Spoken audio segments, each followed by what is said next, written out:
The global Christian community is mourning the death of His Holiness Pope Francis, who passed away at the age of 88 on Easter Monday, April 21st, 2025. South Sudan remembers him as a strong advocate for peace, supporting the 2018 Revitalised Peace Agreement, hosting peace talks with Fallout Group, and visiting the country in 2023. Pray for unity. His passing leaves a significant gap in spiritual leadership for the nation, Mathiang Joseph reports.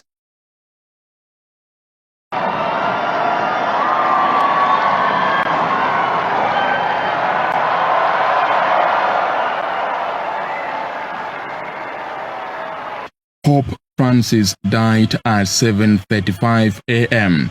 Central European Summer Time at his residence in Casa Santa Marta, Vatican City, after complications from pneumonia. Born George Mario Bergoglio, he was elected Pope on March 13, 2013, following the resignation of Pope Benedict XVI. His leadership focused on global peace, placing Africa, especially South Sudan, at the heart of that mission.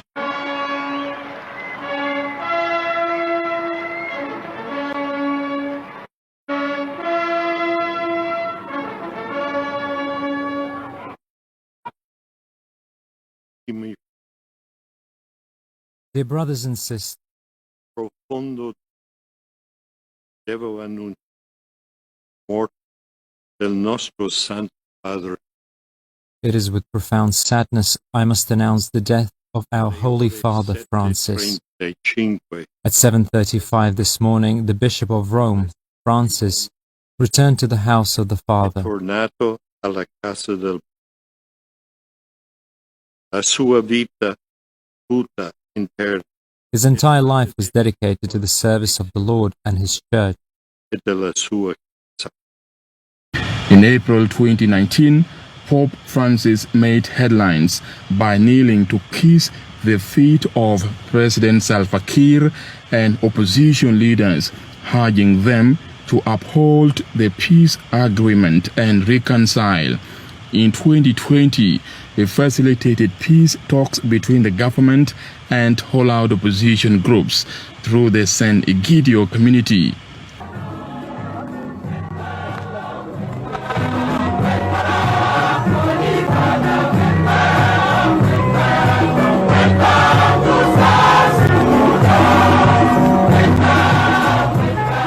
On February 3, 2023, Pope Francis made a historic visit to Juba, becoming the first pontiff to visit South Sudan since its independence. He made a joint statement with President Salva Kiir at the State House, stressing the need to foster peace and national reconciliation.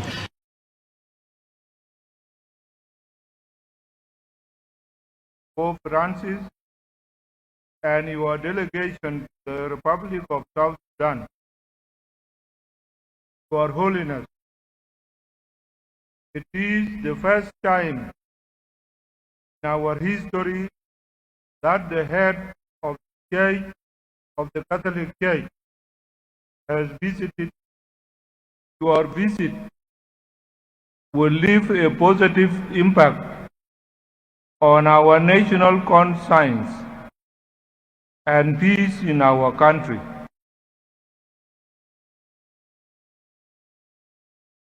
That there is no peace without justice. Without freedom, there is no justice. But also that there is no justice. Every citizen, therefore, should be enabled to make the most of the unique and unbeatable gift of his or her life, and be provided with suitable means of doing. In the words of Pope John Paul XXIII, every human being right to life and bodily integrity. The Nile leaving its sources and passing through some uneven terrain in creates waterfalls and rapids, enters the South Sudanese plain, and near Juba becomes navigable, present a change of direction, an opportunity for South Sudan to resume whaling in calm waters, taking up dialogue without duplicity and opportunism, made on everyone an occasion to revive home.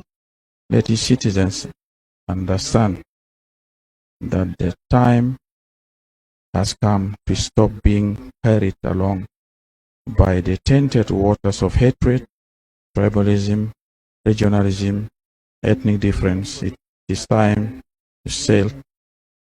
It is time to sail together towards the future. Together. Let us not forget this word, together. He later led a national prayer at the Dr. John Garang Mausoleum, attended by thousands of Christian faithful, where he called on the country's leaders to prioritize unity and stability of the country. Pope Francis also visited internally displaced persons and invited them to a prayer service at Freedom Hall, offering them compassion and support.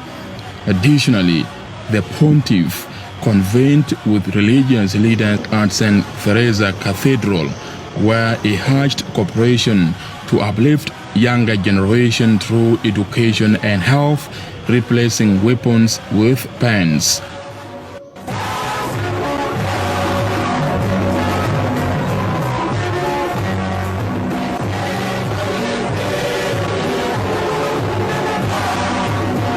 Pope Francis departed Juba on February 5, 2023, but maintained contact with the South Sudanese leaders, leaving an indelible mark on the nation's path to peace and national stability.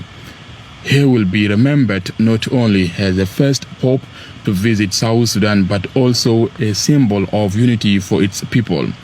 The world now awaits the selection of a new pontiff, and among potential successors are Ghana's Cardinal Peter Turkson, Cardinal Luis Tagle of the Philippines, and Hungarian's Cardinal Peter Edo. Reporting for SSBC News, Mathiang Joseph, Juba. Thank you, Mathiang Joseph, for that report. And coming